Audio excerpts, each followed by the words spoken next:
Stand by to launch FanStream Sports. 3, 2, 1. Let's start. Hello, sports fans. Welcome to FanStream Sports. Nothing but pure sports. This is the JP Show. JP, it is so good to hear you back on the air. Stand by. Now, here's JP. All right, welcome into a Thursday edition of the JP Peterson Show. We are hot off the practice field, the joint practices of the Titans and the Buccaneers, and we got a Donnybrook. Did you break your microphone? What's that? I know. Did you break your microphone? I think I did break mine. It was a skirmish. You got injured in the skirmish at the field. Yeah, it was absolutely smoking hot out there today. So we'll get into all things Buccaneers, Titans, what went on today at One Buck Place. Very interesting stuff. Lots to see. Real football. Real football. Oh, my God. There's a dog in your studio. That's the FanStream Sports mascot. Wait. It's the Dallas mascot. The Dallas mascot. Yes. There you go. Tally would be the that is Tolo. Everybody say hello to Tolo. What's up, Tolo? What's up, Tolo? Sorry, so as we're getting into our studio here, we got the monitors are hung, but they're not hooked up yet, so that's why we have like a blank screen there. We apologize, but we got 4 TVs in this beautiful studio. All kinds of fun stuff to be coming. So looking forward to it. We're almost there. That's short of the 72 TVs that we have hanging in the Dallas studio. Yeah. All right. We're catching up, but ours will soon look like yours, and it'll be a lovely thing. I have no doubt. All right, we got baseball to get to. The Rays get a win yesterday, and Junior Caminero is good. This just in. Christopher Morel still sucks, even though he had the game-winning home run. He still sucks. Now we're going to make fun of people who want to get rid of Christopher Morel because he ran into one after going 2 for 90. He finally got a home run because he swings. I mean, it's just a matter of time, right? If you go up there and you swing as hard as you possibly can and strike out 6 consecutive times. At some point, a pitcher is going to make a mistake, and you're going to run into one. And that's exactly what happened yesterday. So let's not all go a little bit crazy that the Rays have been right all along, because this dude is lost more games than he won. That's for damn sure. So, but congratulations to Christopher Morel. You got a home run. That was great. We'll blame the pitcher more than credit Morel for that. Even a broken clock is right twice a day. I live my life by that credo right there. Yes, and I think that would definitely apply to this particular situation. But good for the Rays. They got a W, and they got a series win. Got a series win on the road for the first time in like 2 months. And now they got to go. They got a long road trip. Who's next, Danny? Who they got today? They got the Seattle. They got San Francisco. Seattle Pilots. They're playing the Pilots today. Yes. All right. So we'll talk a little baseball today as we go through the day as well. But it's all about football, and let me just say it is absolutely a joyous occasion to watch real football. I mean, that was real football today. That was ones versus ones, NFL team on NFL team. Now, listen, the Titans are not a great football team. They're in a rebuild, no question about that. But there's some talent out there, including the number 1 overall draft pick, Cam Ward. This just in, he good. He really good. You know, I thought, going into the NFL, and now keep in mind that even though there was, full pads rushing, you still couldn't hit the quarterback. Like Yaya Diaby probably would have had about 3 sacks today. So when you're playing quarterback and you're not going to get hit, there's a certain level of confidence that you can step into throws and do things that maybe you wouldn't normally be able to do. That said, Cam Ward threw some freaking darts. He drops down sidearm, finds different throwing lanes, and just throws such a pretty ball. He just flicks it right out of his hands. And he's fun to watch. He is really, really fun to watch. And they made some plays today. We've lauded this defense, and I think they've had a great camp, and they've looked really good against this Buccaneers offense, which we know is really, really good. But I would say, surprisingly so, the Titans were good today, and the Buccaneers' first team defense was not great, in my opinion. Now, listen, it goes back and forth. And again, it's not a real game. You're not game planning, all that stuff. But just, eye test.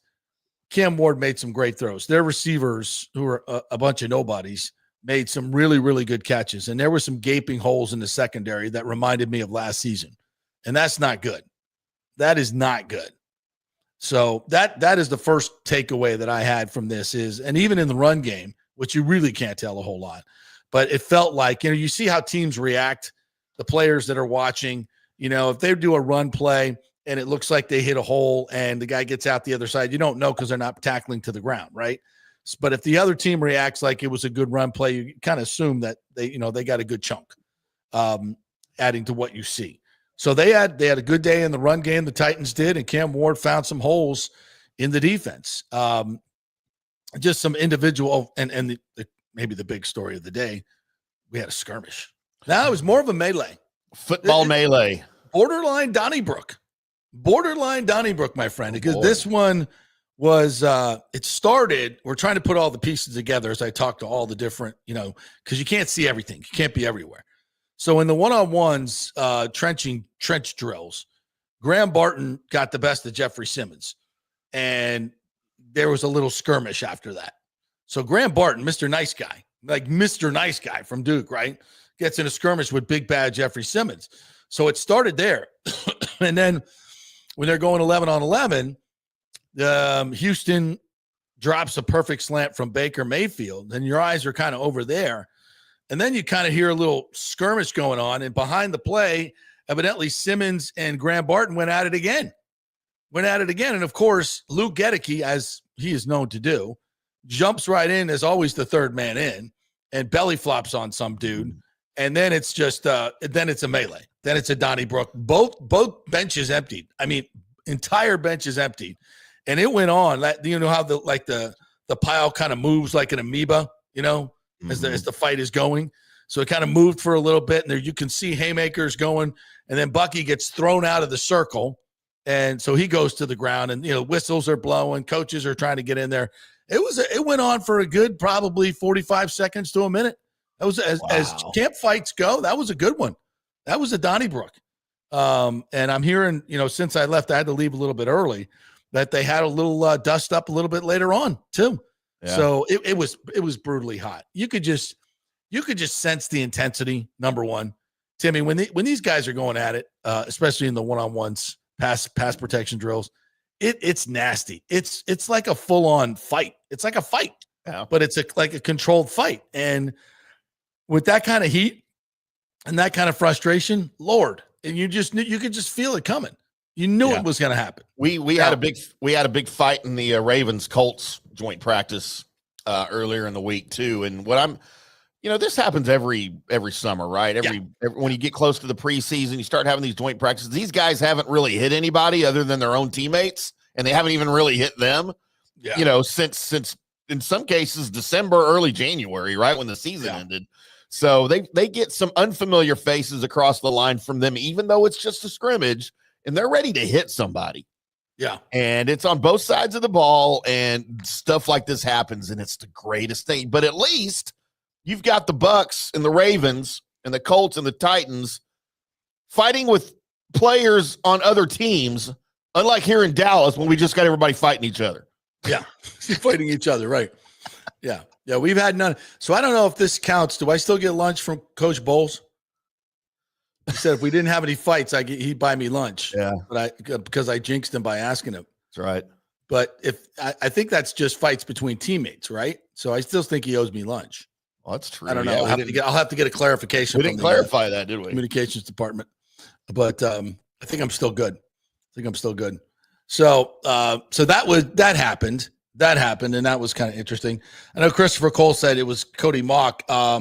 I think Mock had a couple of good reps with Jeffrey Simmons as well, but I did not see the Graham Barton skirmish. The Pewter Report guys told me about that one, so we kind of pieced it together that because then that was Graham Barton that started in the big melee. So who knows? Don't take any of this for gospel. It's just all kind of fun chatter. Yeah, it doesn't really matter who it doesn't matter. Right? It's just fun to see it happen. But you know what's interesting is you think, when they're practicing against each other that, they're going at it pretty good. No, they're not. No, they're not. When you see the two teams get together and it's like a double intensity level, at least. It's completely different. And that's why they do these joint practices, because you just can't get a good look team on team. You just can't. It's human nature. These are your teammates. You love them. You hang out with them. These other guys, they're trying to take your lunch money. They're threatening your career. You're going to get after that ass. And that they did today. And this Titan team is, they're not supposed to be very good, but they are scrappy. And NFL, I saw some great playmaking from the Titans out there. Their wide receivers made plays. And again, I don't even know half of who these guys are, but Cam Ward could throw it. Ain't no doubt about that. Sorry, so some individual observations that I've made during today's practice, if I can get to my notes here today. So I'm doing voice to text as I'm, walking around the fields, talking into my phone, and I'm standing next to this really obnoxious fan. Oh, no. And he's just every play, he's got something to say. It's just somebody. Every play is like, take the fine, hit that mom. They throw that man out, throw him out. You can't hang 17. You can't hang. Gotta have him on the show nonstop, and it's all going into my phone. I'm going to erase it all. I'm like, all right, I'm gonna have to move away from Johnny Loudmouth here. So they go one-on-one cover combinations early on. So you got linebackers on running backs, corners on wide receivers, linebackers on tight ends. Just one-on-one with the quarterback. So huge advantage to the offensive player, right? And Bucky Irving is literally uncoverable on the wheel route. And the thing about Bucky is, again, Baker and Trask threw two great wheel routes where he just dropped it right in the bucket. It's almost unfair. You got these big linebackers chasing Bucky down the sideline, and they're trying to turn around, find the ball, and Bucky's just like running around, just puts his hands out and catches it. So he had a couple of deep touchdowns on that wheel route. I think that's going to be a staple play for the Buccaneers, because there's not a linebacker in this league that can cover Bucky in the flat. And then if you go aggressively to the flat, like he does that little out and up move, and it's uncoverable. It really is. So look for a little bit of that in this offense. They talk about taking more shots. It's not going to be just with the wideouts. I think you're going to see a big part of Bucky in that passing game. Baker threw a couple picks today. One was a batted ball. Again, I'm not too concerned about it, because he's trying to force the ball, see what he can do in certain situations. I thought he had an okay day. I'm not going to say he had a great day, but he had an okay day. Late in practice, though, there was a development. Mike Evans, this corner route that he's running, he scored on I've probably seen him score on this route maybe 10 times. He's just toasting people. He's coming out of his break, and you just can't keep up with him. I told you, Mike Evans looks faster to me than he's ever looked. Yeah. He's getting more separation than he's ever gotten, in my opinion. And he's catching everything, and he and Baker are on a roll. So he caught a corner route touchdown with about 6 yards of separation, and then he just kept running to the indoor facility. I mean, not the indoor practice facility, but into the locker room. So it didn't look like he tweaked the hamstring, but we don't know. Yeah. He wasn't limping. When you see somebody tweak a hamstring, he was limping. I didn't see that in his gait. He didn't grab. He didn't reach back and grab anything. No. And we're not able to shoot this, so you got to rely on fan video. The fans are allowed to shoot it, but we're not. Go figure. But we're happy to be there. I'm not complaining. Not complaining whatsoever. I understand you can't control the fans, so I get it. Whatever. Right. But they get to shoot it, and they got a great shot of it. I think it was Stank Bastard from their podcast. Mm-hmm. He got a great shot of it, and Mike just kept running. I retweeted it. So I don't know. I don't know if he's hurt, but we'll find out. I don't think he is. He didn't look like it, but maybe he was just – honestly, I'm probably thinking, they told him, hey, when you feel like you've had enough, get out of here. Go inside. Yeah. And I think that was him. Like, he just kept running. He caught the ball and just kept running back to the locker room. Like, good, get out of here. You don't need to be out here anyway. So we'll wait to hear word on that. Kay Adams talked to Mike yesterday, the lovely and talented Kay Adams. Talked to Baker as well. Talked to Todd Bowles. So lots of great interviews up on Twitter. I think I've retweeted most of them. You want to play this one from Mike? What is this one? Tell me he declares himself a Buccaneer for life. This is Mike. Yeah, this is Mike talking about potential retirement. Okay. After his current contract is up. Another 5 years? Are you ready to say? I'm serious. Where are you with where you are? Right now, I'm just focused on this season. Yeah. You know, this is the last year of my deal. I'm obviously an older player, but I feel great. So, you know, retirement at the end of the season is not off the table, and playing for, you know, 2 to 5 years is not off the table either. Well, 5 years, no, I'm not playing 5 more years. Walk that back. How do you know that? Do you know when you'll be like, how will you know? I know I'm not playing 5 more years. But right now, if you ask me today, yeah, it's easy for me to say I can play another 2-3 years. But it's a lot that goes into the season, and this is just the beginning. You'd like to be a Buck, right? Like if you do continue to play, Jason Light, let's get it done. The fantastic Jason Light, let's get on that boat and get the deal done. Yeah, I mean, I'm a Buck for life, no matter what. So there you go, Buck for life. Buck for life. I just don't. If he doesn't get hurt, he's going to have 1,400 yards, 13 touchdowns. Yeah. How you quit on that? Can't. He looks so good. Now, of course, he could have pulled his hamstring today. I don't know. Mm-hmm. And he's had hamstring problems. I kept him out of 4 or 5 games last year. So, you know, and I think that's what it's all about. What are the injuries? How serious are they? If he gets a serious injury, you know, an ACL, something like that, you know, I think you don't want to go through that rehab. Yeah, Achilles, something like that. Yeah, he's not going to do that. So I just think it really depends on his health. And if he stays healthy, I think he can play 2 or 3 more years. There's no question. I mean, right now, again, I've never seen him better. And that's no joke. And I'm not the only one saying that, by the way. So let's go. Let's go, Mike. We'll see where it goes. But I think we're in good hands. I can tell you that with the Ibuka and Godwin and McMillan moving forward. The Bucs are in very good hands. You know, they might need to find some size in the draft, maybe, you know, next year if he were to retire, but I think we'll be fine. But, you know, and that's the thing about it. At this point, who cares? Let's enjoy Mike Evans while we got him, and he'll retire when he retires. It's one of those things that people get obsessed with, or when are you going to quit? Well, why don't we just enjoy the moment? Yeah. Enjoy the moment. We don't have to worry about when he's going to go away because he's here now. And he's having a tremendous camp. So, yeah, I hope he was just tired and hot and said, I'm good. I'm done now, which I think that may have been the case. I've got the Mike video here. Okay, let's see it. If you're interested, let me. Yeah, let's see it. Show the folks. Cue that up here for the folks.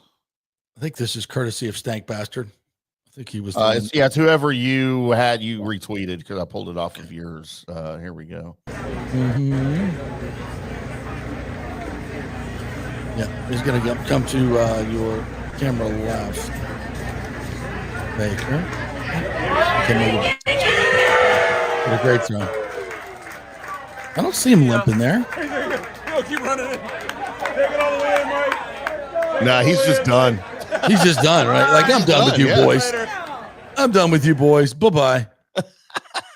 Yeah, that's all that was, I think. That's just a Bo Jackson walk-off. I'm heading for some brunch. Y'all want to join me? Yeah, that's a little walk-off. Yeah, I don't think we're worried about that. I think it's so freaking hot out there. You know, it's funny though, when the clouds come over, it goes down like 20 degrees. Oh yeah. The breeze is nice. You're like, oh, I can stay out here all day. And as soon as you're back in the sun, it's god awful. God awful.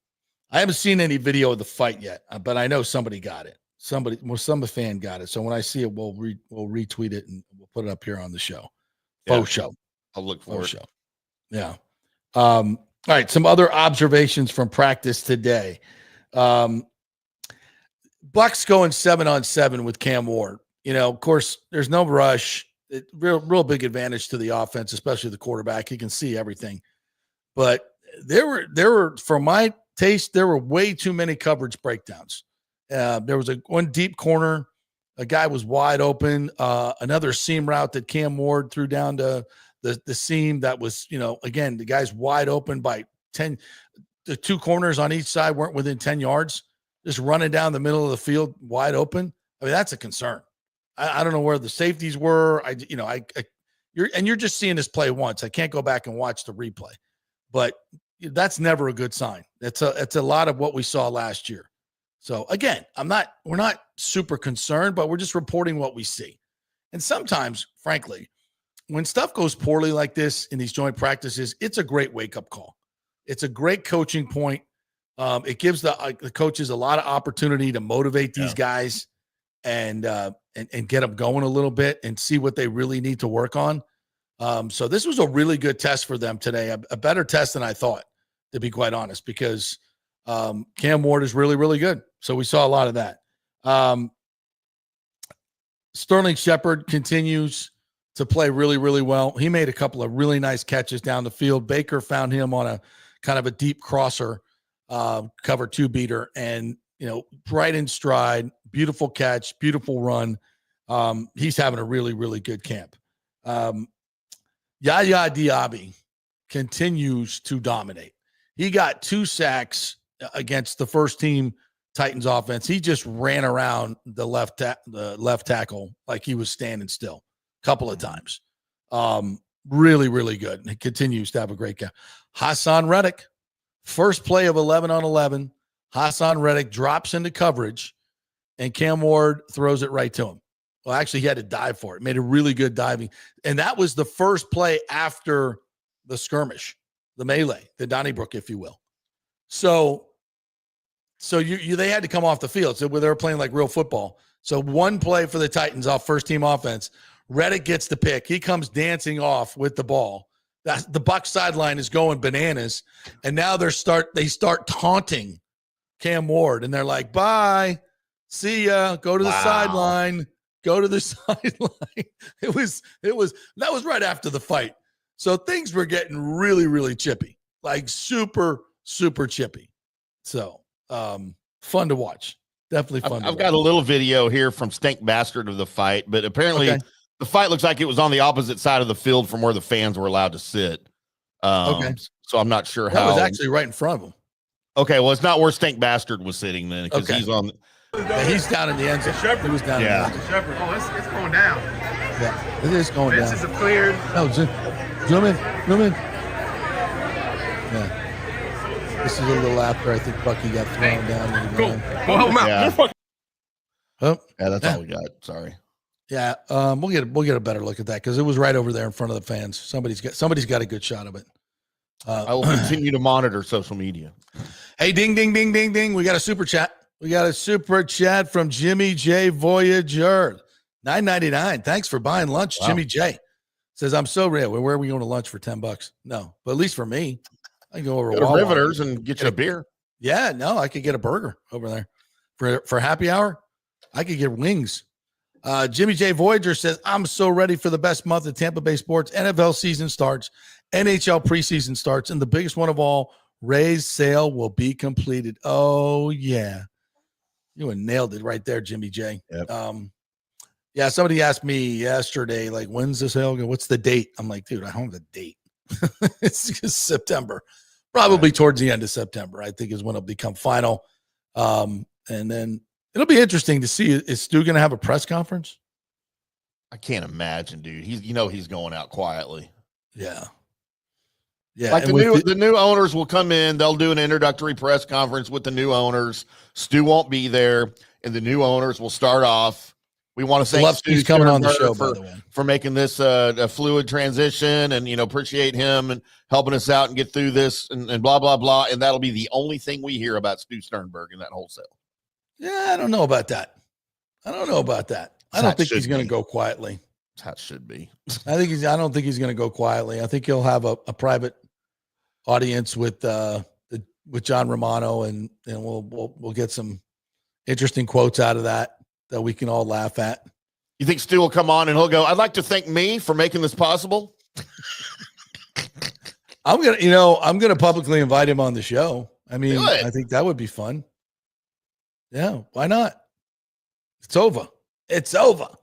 Boy, that would be some good radio. That would be some good podcasting, live streaming. Great. That would be awesome. Why wouldn't he? He's smarter than me. You know, he'll get the best of me. Who he might want to debate. Yeah, I'd love to. Love to. I've been doing this for 15 years. I got plenty of ammunition. No, bring it on. Bring it on. We'll debate. Let's debate your era, Stu Sternberg era.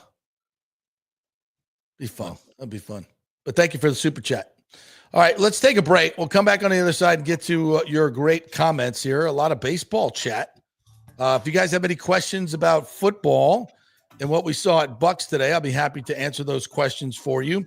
I've got some more observations. I got like 7 pages of observations of play-by-play here that we will get to. I mentioned some of the good stuff and some of the bad stuff as well. We are brought to you by the Jeeves Law Group, JEEVES lawgroup.com, jeeveslawgroup.com. They are local, they are trusted, and they get results. If you have any legal issues whatsoever, make sure you give them a call. Just go to the website, jeeveslawgroup.com, and they will give you a free case evaluation. Great folks over there do great things in the community, and they are local. They know the local legal landscape, and that means something. jeeveslawgroup.com, non-attorney spokesman, offices Tampa, St. Pete. And our first hour is presented by On-Site Construction and OnSiteConstructionFL.com. If you're looking for a contractor to do some renovation work, do an addition to your home, to build from the ground up, commercial or residential, Jason Fawcett and his team at On-Site Construction are the folks to do it. 5-star reviews across the board. They come in on budget and on time. Great folks. Hard to find good contractors these days, folks. So if you're looking for one, Jason Fawcett, OnSiteConstructionFL.com. Back in 3. Although it may seem tempting to go without health care insurance, the financial risk far outweighs the gain you may experience. For example, did you know if you simply broke your leg, it could cost you nearly $7,500? Put on top of that a hospital stay, you could be looking at $10,000 to $15,000. Ensuring that you don't go uncovered is so important, as according to CNBC, high medical bills are the highest contributing factor to why Americans end up taking money out of their retirement savings, or worse, find themselves filing bankruptcy. So go to don'tgouncovered.com or call 800-669-1505. Now, depending on your income, you can get plans for zero premium. Our experts will guide you through the process effortlessly. They will shop many plans and find the one that's right for you. I called and I have full health coverage through Florida Blue for zero monthly premium. It's a free call. So why go uncovered? It's a huge risk. Go to don'tgouncovered.com or call 800-669-1505. That's 800-669-1505. Spring means a time of renewal and Rays baseball, and the folks at Italiano Insurance want to welcome the Rays to Tampa and remind you it's time to renew those insurance policies with the now famous Italiano Insurance Checkup. Let the experienced and friendly agents shop your policy for the best price and coverage. Famous for saving me over $1,000 on our auto insurance last year and over $500 on our homeowners. Now that's a grand slam. Might as well get a double play by adding flood insurance and business insurance to your portfolio. Costs less than you think, and trust me, you do not want to risk your home or personal wealth. That's a big whiff. So step up to the plate and call 813-877-7799 and chat with the all-star agents at Italiano Insurance. 813-877-7799 or go to ItalianoInsurance.com. Go Rays! JP here for Riveters, our new official sports bar and grill of the JP Peterson Show. And just like our show, no BS, no corporate chain feel, just amazing, authentic folks serving great comfort food in a casual atmosphere at unheard of prices. Riveters is located just south of Raymond James and Steinbrenner Field on Dale Mabry, walking distance to the park, so free parking, great place for pregame and postgame. Let's talk about fresh food. Nothing is frozen. Burgers, wings, prime rib, roasted fresh daily, never frozen. That makes a huge difference. The mahi, the salmon, also super fresh. All our sauces are original recipes made in-house. Our Warhawk chili and fully loaded potato soup is made fresh in-house. It's the best food anywhere, served by people who actually care. Riveters on Dale Mabry, just north of 275, just south of where the Bucs and Rays play. We'll see you there. Are you looking to renovate your home, rebuild after the hurricanes, or build your dream home from scratch? Well, let me tell you about my friend Jason Fawcett and On-Site Construction. They have over 1,450 satisfied clients, 25 years of experience, over 500 designs, and a talented team of over 40 construction professionals. They believe building something exceptional begins by truly focusing on all the details, even the smallest ones. We understand that construction can be a daunting process, and we're here to make it as smooth and stress-free as possible. Quality is non-negotiable at On-Site Construction. We use the finest materials, employ the most skilled tradespeople, and adhere to the highest industry standards to deliver a product we're proud of and that you're going to love.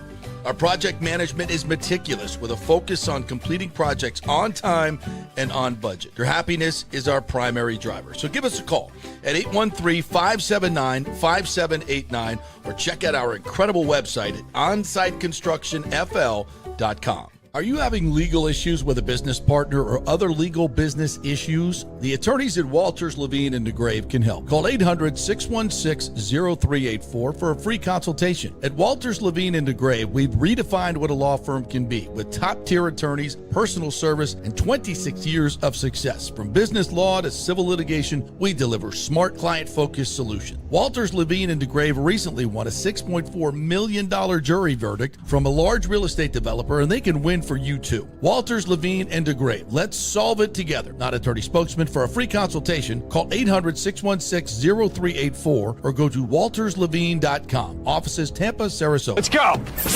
Right now, back to the show on FanStream Sports. All right, welcome back to the JP Peterson Show on this Titans Buccaneers Thursday as we talk a little point practices.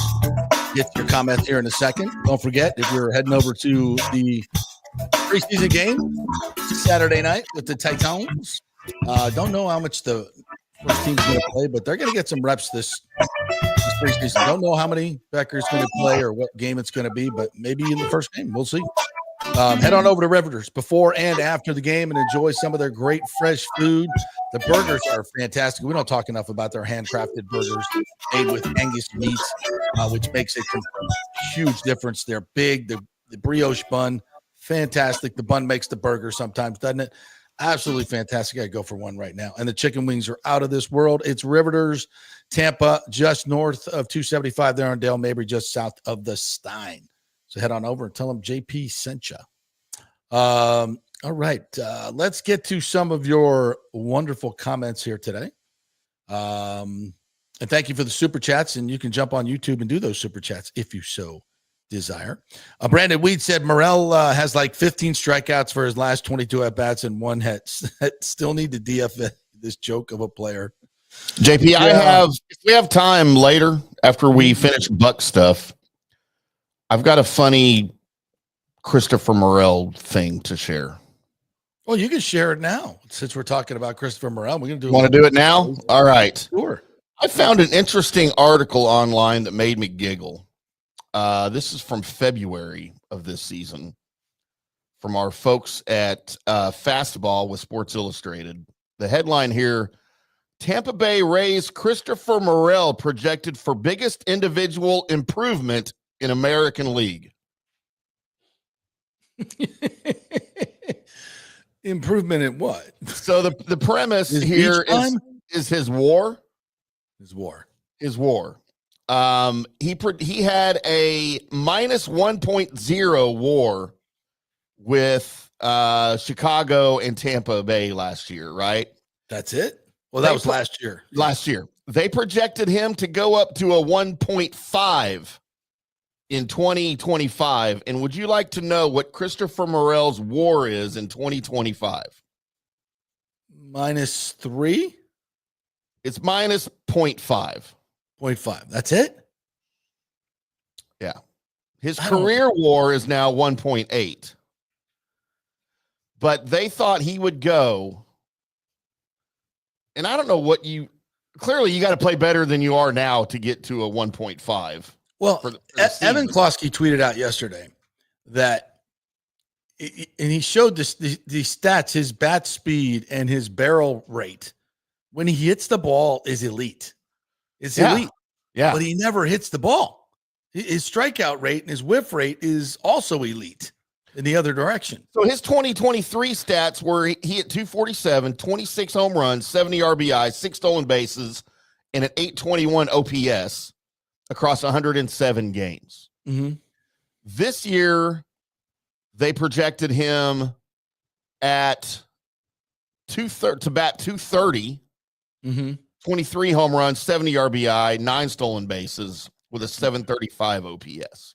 Yeah. Now I haven't gone to see where he's at with those now, but I don't know where this came from. Just I guess because he was a new addition last year, and they were trying to project where he'd be, as a full timer this year. Well, when you look at his analytics and barrel rate and all, expected all these other analytics, and I will agree that he's barreled up a lot of balls that hit right at people. He's been unlucky this year, but still the numbers are so grotesque.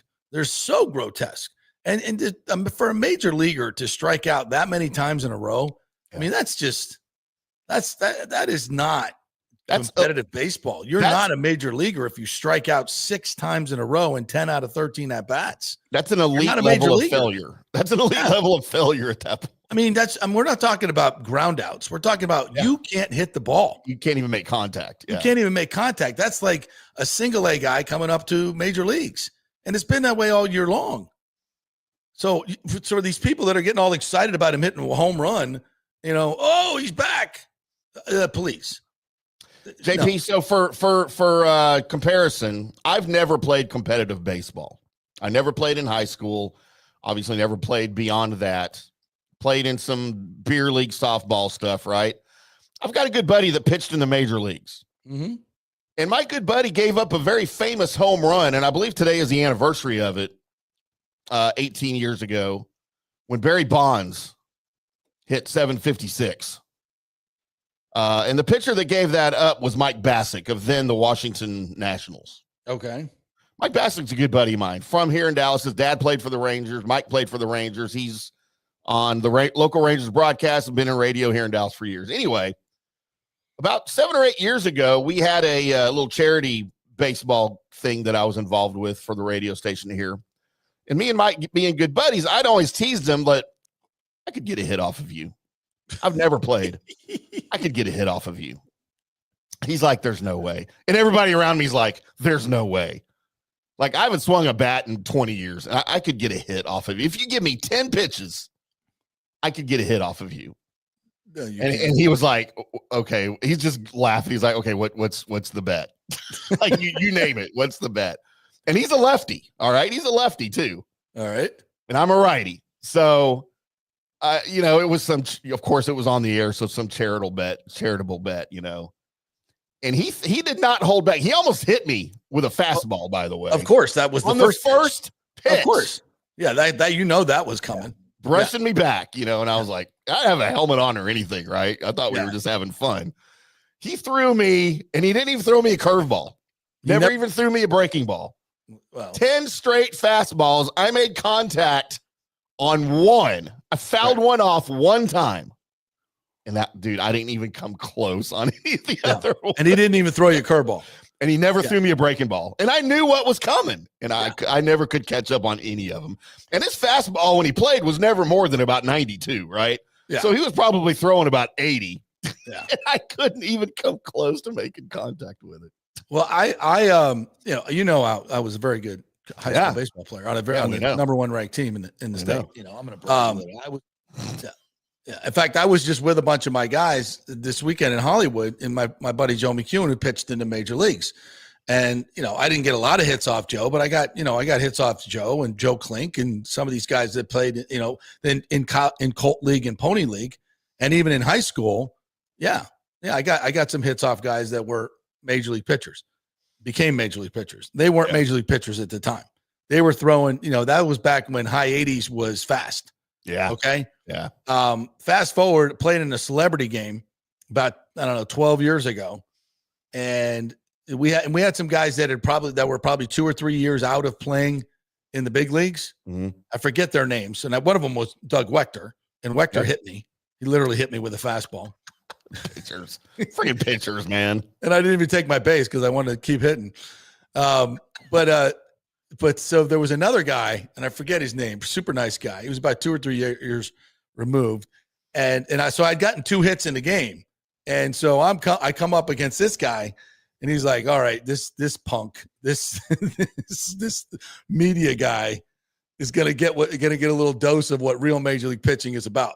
Because the other guys were throwing probably, mid-80s fastballs. Right, They weren't throwing. That's what Vector was throwing. So this cat throws me a fastball under my chin to start, right? And I'm like, holy, that was not a good feeling. And he probably threw it. That one might have touched 91, 92. And it scared the living crap out of me. And I'm like, do I really want to do this? And I'm like, hey, not a major league player. I've never played. I'm TV guy, just reminding you. I may have the mouth of a major league player, but I don't have the swing of a major league player. He didn't give a rat's ass. So the next one was like a legitimate major league curveball that he started right at my noggin. And I bailed out on that thing like I was getting out of a burning plane. And it went whoop right into the strike zone. I mean, it was like I'd never seen a ball break like that. It was, I'm like, holy shizbang. Yeah. It's impossible to hit these guys. And so I'm criticizing Christopher Morel. Trust me. Yeah. I got no shot. But he's supposed to be able to hit those. You get paid it. Yes. You're supposed to be, we traded an all-star for you. Yeah. Mind you. We traded Paredes for you. You're supposed to be all-star level player. You can't hit it all. And I look at some point, this guy was a pretty good player, but he clearly has lost all his confidence. They found holes in his swing. His mechanics are awful. He always pulls his head. He swings way too hard. He won't course correct. It's just at some point, like, be done with it. But I don't. Yeah, for some reason he's not comfortable in Tampa Bay, clearly, because he hasn't done anything he hasn't reflected anything he did in Chicago since he's been with Tampa Bay. And there's an issue there. And for the people that, he finally hits a home run and see, that's why he's been in the lineup. I'm like, that does not redeem him. No, not even close. It can be 20 more, maybe. Daniel Rivera says, good afternoon, gentlemen. Per Keely McCormick of ABC Action News, this morning they voted on more money for repairs. The number on the table is $16 million for the next round of repairs for the job. Good God. So does this bring us to $76 million? We were at 60. 59. Yeah. We were at 59. Right. So we're into the 70s now. I'm telling you, it's going to get to 100. It's going to get to 100. It's going to get to 100. Yeah. Oh yeah. Yeah. But Stu's going to chip in. Don't worry. Of that $1.7 billion profit that he's taken out, I'm sure he'll throw. He is not throwing in beer money for the workers. He's still trying to get more money from him in a settlement. Unbelievable.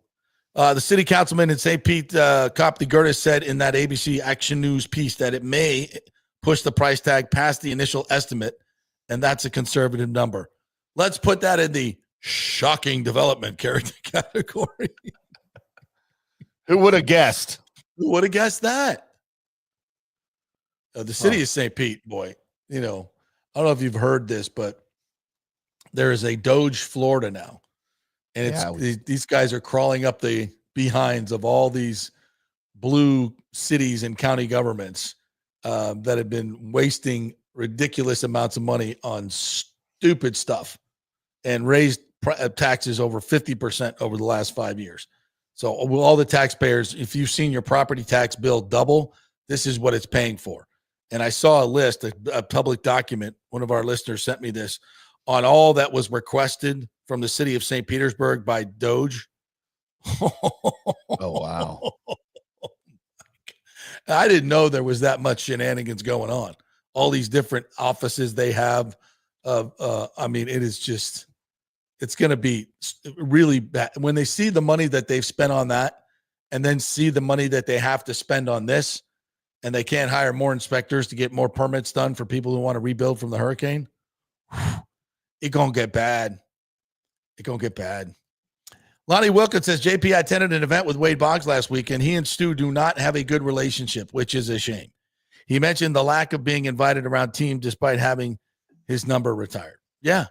No, we've talked about this for years. You know, where's our alumni game? Where's our old timers game? You know, there's just no respect and no nod given to the heritage of this team. And I know we don't have hundreds of years like the Yankees and Red Sox, but we still have a lot of great names, and the fans would love something like that. But you know what? You know why we don't do that? Because, you know, when they have these old timers games, you know what the Yankees do?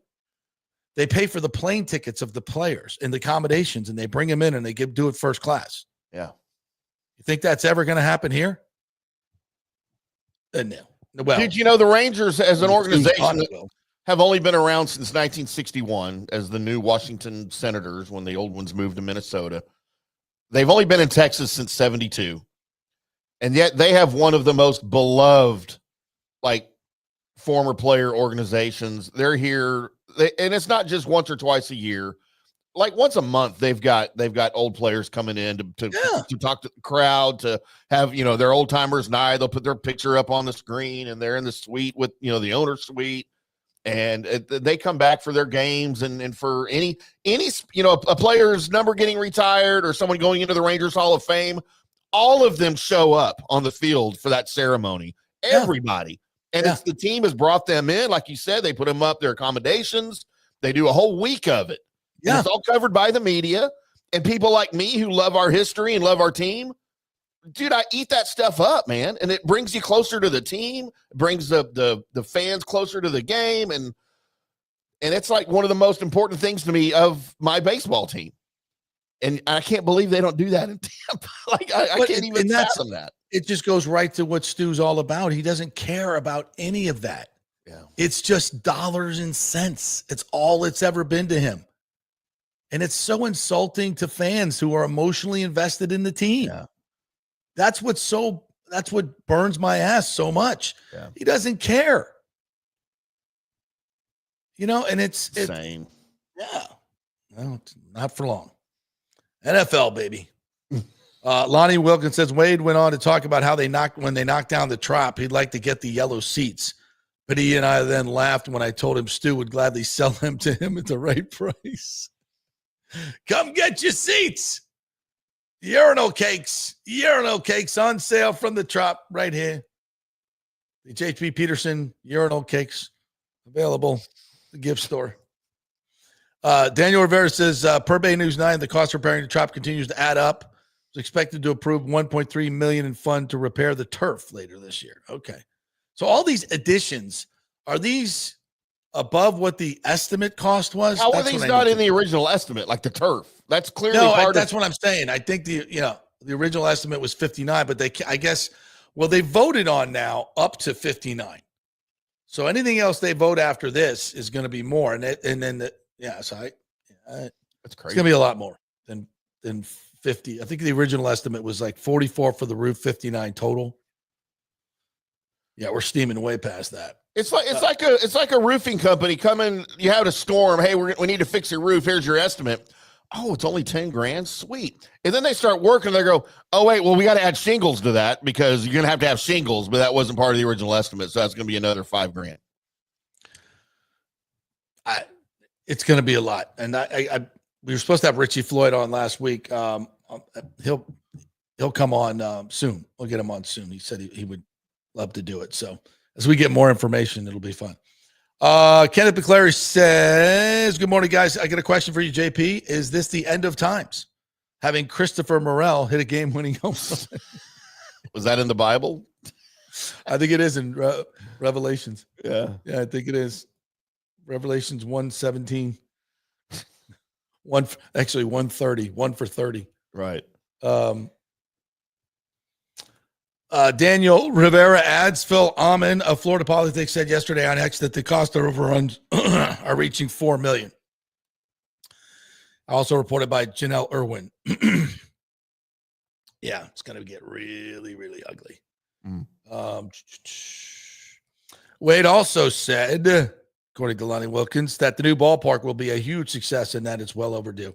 Yeah, we've had Wade on the show a few times, and we've asked him about Tampa, and he's like, it's going to be a huge success, and he can't wait. I'm quite sure. I'm quite sure that Wade, Fred McGriff, all these old timers will be brought back by the new group to celebrate new stadiums, new everything. They'll be there at the stadium opening. There'll be an old timers day, all that stuff.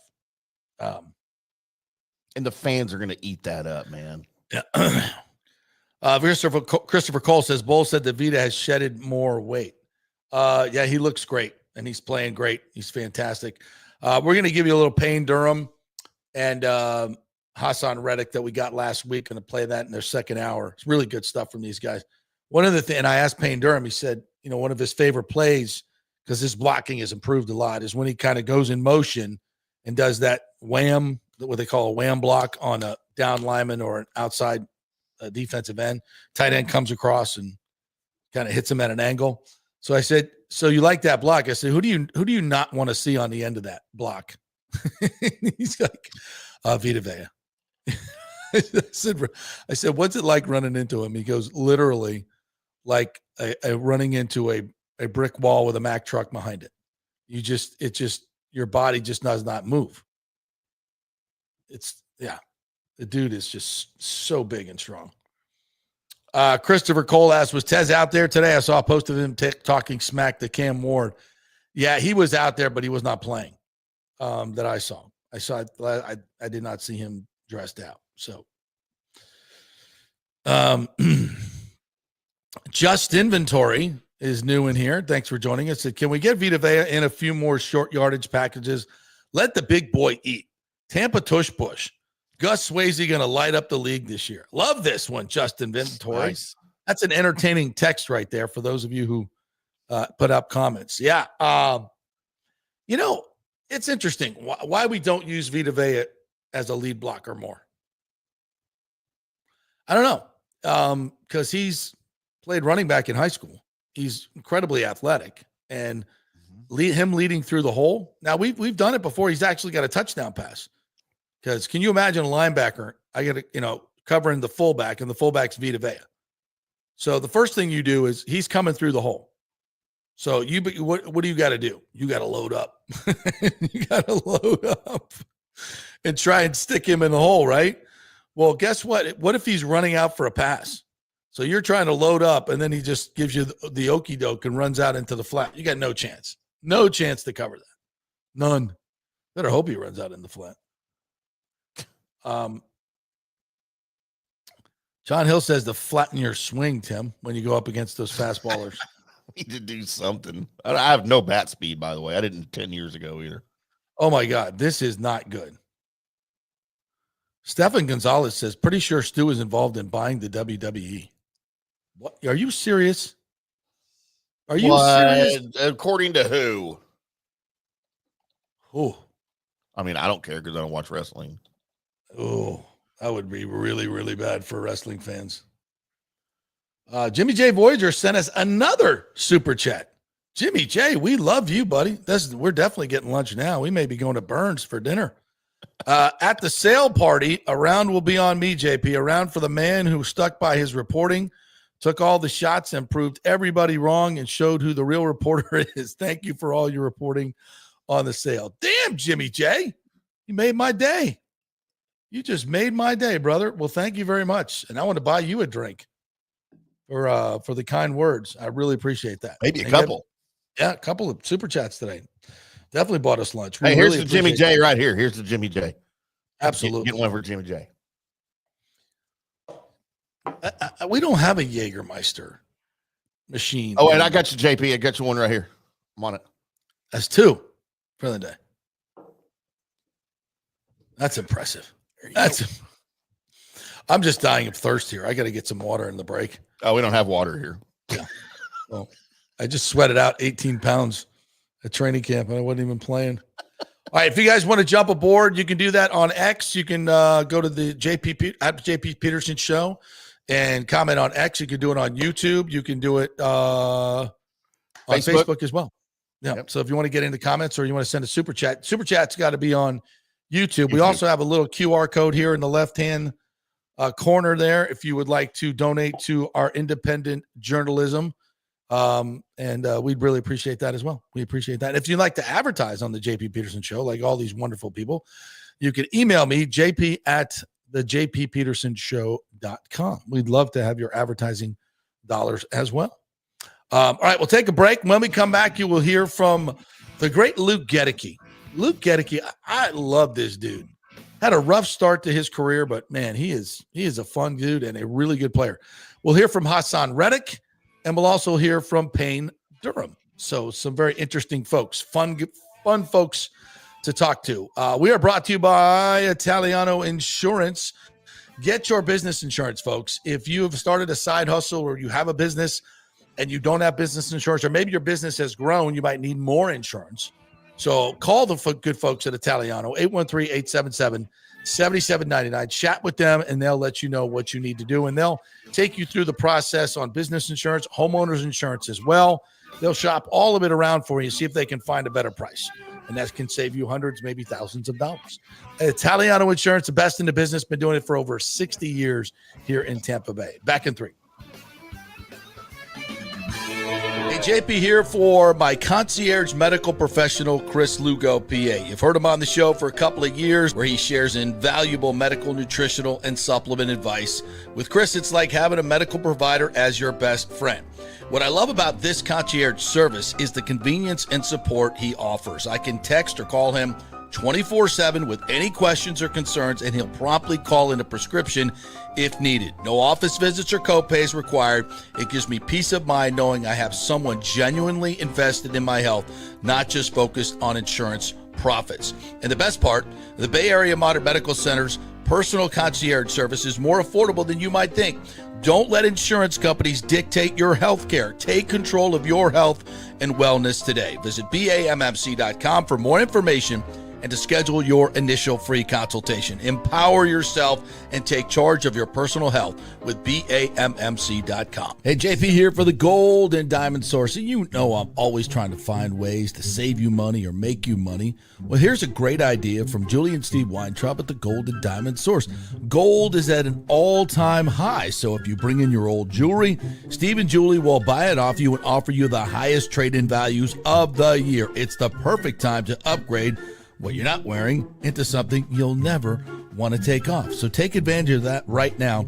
The custom engagement rings to birthstones, tennis bracelets, diamond studs, whatever's on your wish list, the Gold and Diamond Source can make it happen. And did you know they also have the largest selection of any men's jewelry in the area? A great new section there. Check that out. They have free services like free settings, free cleanings, free appraisals, all that stuff right there at the Gold and Diamond Source. Family owned and trusted for over 40 years.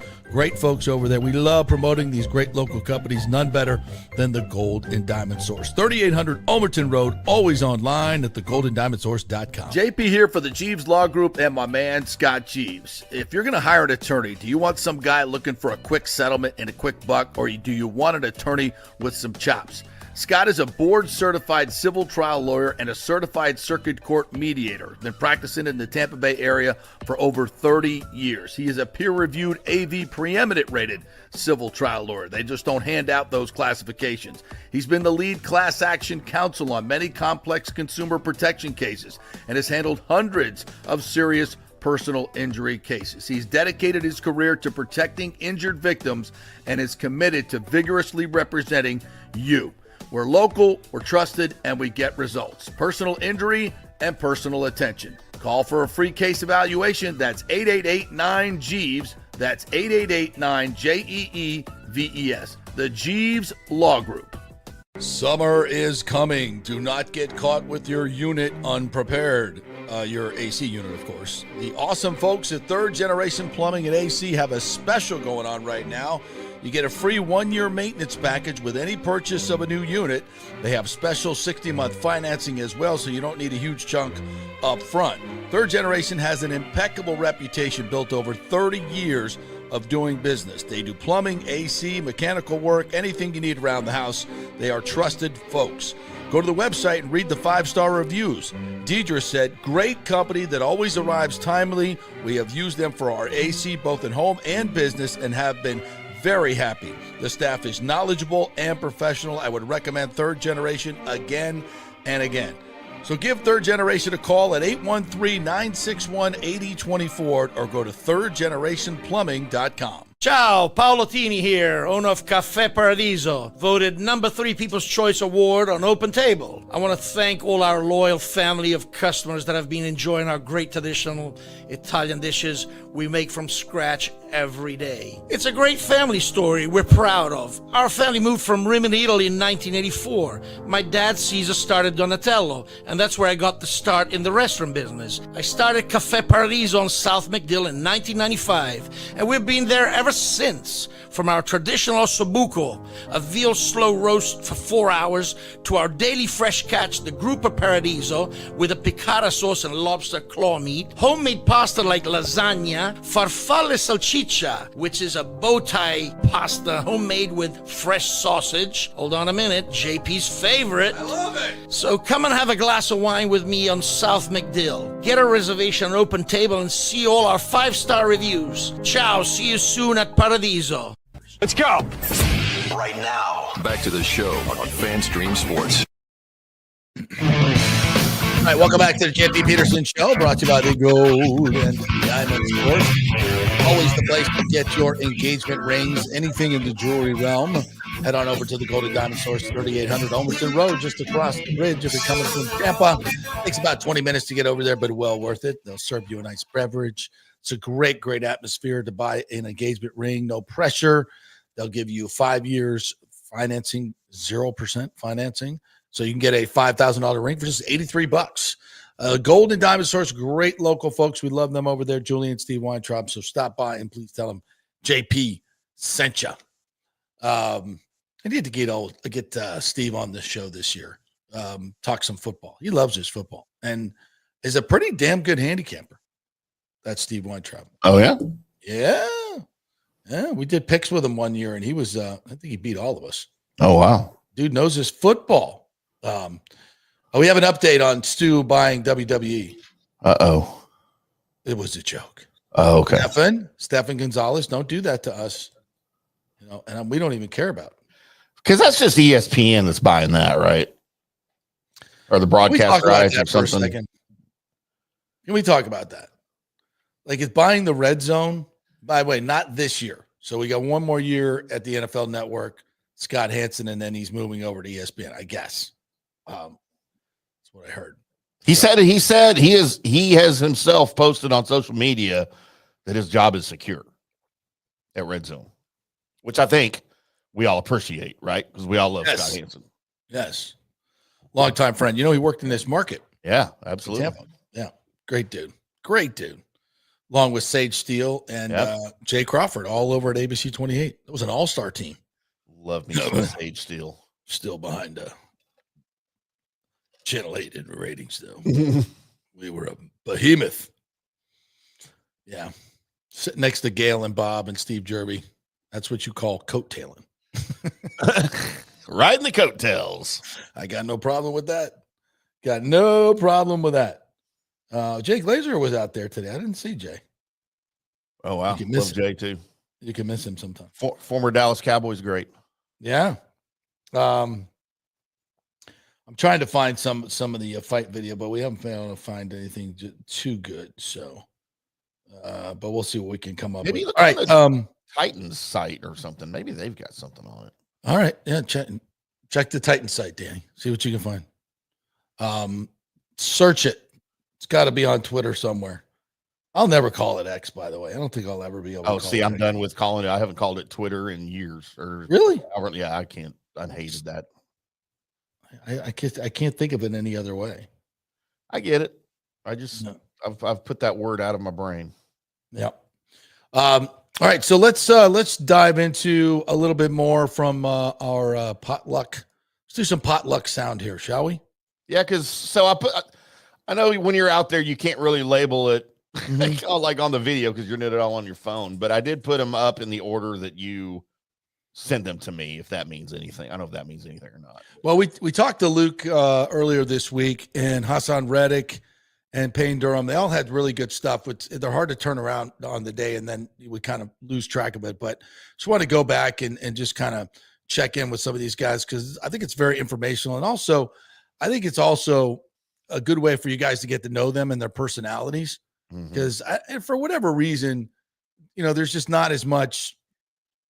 I think back in the day we had 5 stations covered, 5 local stations covering the Buccaneers, and we had these guys. We were interviewing them all the time, and they were all over the news. And people actually watched the local news, so you got to know the players and their personalities. I don't think there's much of that anymore, So that's why I like to bring these to you. I mean, obviously the Buccaneers website has them, but unless you're going to the website, you're really not going to find them. We're going on YouTube and searching them out. So that's why I like to bring them to you. You get to know some of these cats, and they're fun folks, especially Luke Gedeke. When Luke first got here, he was really raw. They put him at left guard, and he was a disaster. It was just a disaster. He played right tackle in college, small college. I think it was Western Michigan or Central Michigan, one of those.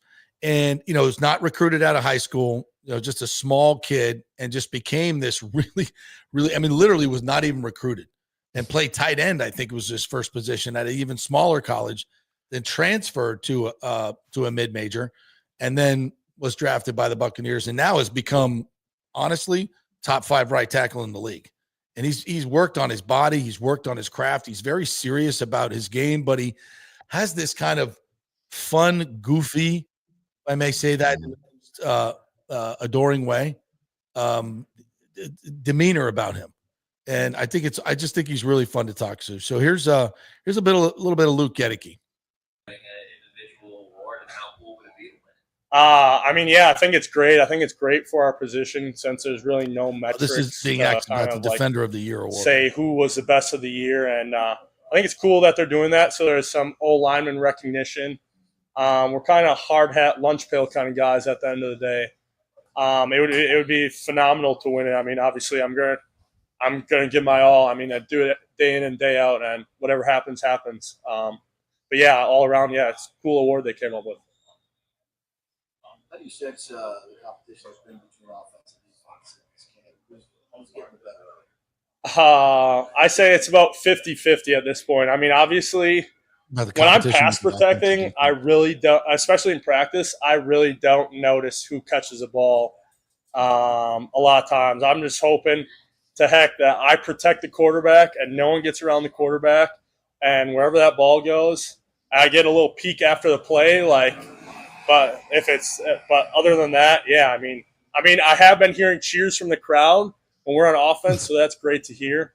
We have been getting some good hits in the run game as well. That's a lot easier to notice than kind of pass protection since you're kind of trying to hold up the whole time, and you really don't know when the ball's thrown. I've had a DN in college already. I was blocking him, and he said sack, and I thought someone sacked our quarterback, so I stopped blocking him. And he ended up getting the sack because I stopped. So, that sticks into my head 5 years later. So, I won't stop from now on if someone says sack. So, no, never again. Yeah, absolutely. That's awesome. Funny.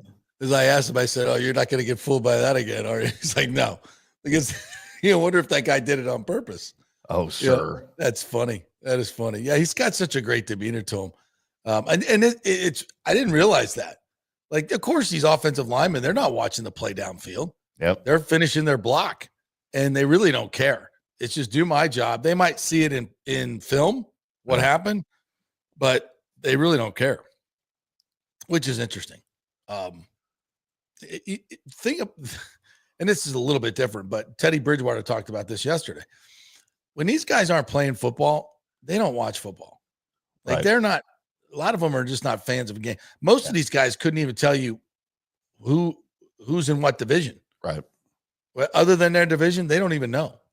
And they don't know, they couldn't tell you who all the head coaches are in the league. They don't know a lot of that stuff. They just know what they're supposed to do. And that's probably for the best.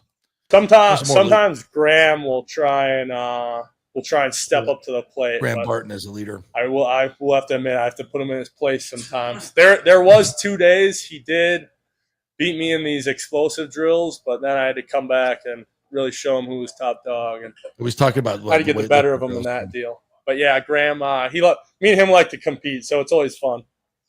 How do you take this offense to the next level? I mean, now you've learned it, everybody's been in it. So I'm asking him how you take the offense to the next level with all the guys coming back, all the 11 starters. I just think continuing to grow, continue to present different pictures for defenses. So defense, so we're not like predictable. Obviously, giving different pictures, whether it be motions, just stuff like that. I mean, we had obviously. I mean, we had a really good offense last year. So looking to grow off that. I mean, the goal is always to be the best offense in the National Football League. I think Grizz really brings some, like you said, different nuances. I think whether it's presenting a different picture, different ideology around why we're calling this play and when, just what the defense is presenting and what we're going to can the play to. I think he's a tremendously intelligent human being. And I think he's only going to help our offense take to the next level. Just a continuity as well between the offensive line, the wide receivers, the running backs, Bake. I mean, we have a Mecca this year. I mean, sky's really the limit for this offense. And as far as the offensive line, I mean, I think sky's the limit for us. I'm very confident that we could be the best offensive line in this NFL. How about that? Huh. Best NFL offensive line. And I thought it was interesting what he said about Grizz too. So what's different about this offense? And this is a trap that you'll see a lot of teams fall in. You have a good offense. Well, we're just going to run it back next year. No, you can't do that. You have to grow. You have to adjust. You have to change. You have to self-scout. You have to say, okay, and this is what really smart coaches do. And from what I can tell, this Grizz guy is really smart. They'll self-scout and they'll say, and Todd Bowles will help him with this. If I'm a defensive coordinator and I'm looking at your tape from last year, this is what I see. You guys, if it's just off the top of my head to say, the first thing we got to do is stop Bucky Irving. We got to figure out how to stop Bucky Irving. And then next level, we got to figure out how to stop Mike Evans. And we got to figure out how to stop. Now you got to figure out how to stop Emeka. There's so many weapons, but clearly what they're doing is they're going to present different looks. And they're going to be running the same plays out of different looks. And the nuances of those looks are what's important, these details. Being able to disguise a screen a little bit better than you did last year. That's a big deal. If you can disguise that and they're not tipped off to it, those are really, really impactful plays. And that goes for your wide receiver screen game, your running back screen game. If you're going play action, what does that look like? So, and I think that's why I think this offense can grow a little bit and get even better and less turnovers. Yeah. That's going to help them a lot too. Less turnovers. All right. How about a little Hassan Reddick? Love this guy. By the way, got a pick today. Had a sack today on Cam Ward. He's playing great football. He looks like he's in great shape. Listening to him, he's super confident. You'll hear just the leadership in his voice. And he had a great day today. He's going to be one of their leaders. There's no question about it. Speaking of Braz, man, a tremendous young guy. Asked a lot of questions. All the young guys, Chris Braz well. They're constantly trying to pick my brain and learn the game. I would say that the advantage that we have is that we have a guy like Foot in our room as well. We're giving them all types of knowledge, not even just pass rush, formational awareness, you know what I'm saying, situational awareness, things that's going to make them great players in the next few years as long as they continue to soak up and retain the information that we're giving them. But everybody, everybody's asking questions, and that's good to see. Even between the outside linebackers and our defensive interior, like the way that we're meshing, talking, trying to figure out and make sure that we're on the same page, getting to know each other. It's just been it's been tremendous so far. And I'm happy to be here around these group of guys, at my 9th season. They're making it easy for me. Like, I'm excited to come out to practice every day. I think that's interesting because Hassan has already assumed his role as a leader on his team. The guys come to him, they talk to him, and he's playing like it. You can't be a leader if you don't produce. if you're not a good player, right? You've got to lead by example, number one. And he's having a hell of a camp. And every time you talk to, you heard Jason Light the other day talk about one of the big differences and how pleased he is with bringing in Hassan Reddick. Because let's remember that was a bit of a risk for the Buccaneers. I mean, we talked about it when they first signed him. I wasn't all, I was like, I need to do my research here. I need to really find out who this guy is, because just at first blush, didn't look good. Looked like a guy that was a bit of a malcontent. It was all about the money. But I also knew that if the Bucs were going to bring him in, that they've done their research. And they've been tremendous at finding these guys. And of course, when we did our research and we talked to him and we met him for the first time and, we asked him a lot of questions at OTAs, you come away going, okay, this is a really good move. And then you watch him on the field and he's just, you don't get double-digit sacks, one of 4 guys in the league to do double-digit sacks 5 years in a row. Yeah. You don't do that by accident. That's not, that's not gifted to you. You're not playing with a bunch of guys. There's too much consistency there to suggest that that's not a one-off. This dude can freaking play. And we haven't had a legitimate edge rusher since JPP. Yaya's coming into his own. There's no question about that. He's having a great camp. Another 2 sacks today. And the two of these guys together, this should be a difference maker. They'll be able to get pressure with 4 this year, which is something they could never do last year. And it really, really cost them. So if they can get pressure with 4, what does that do? It makes coverage much easier.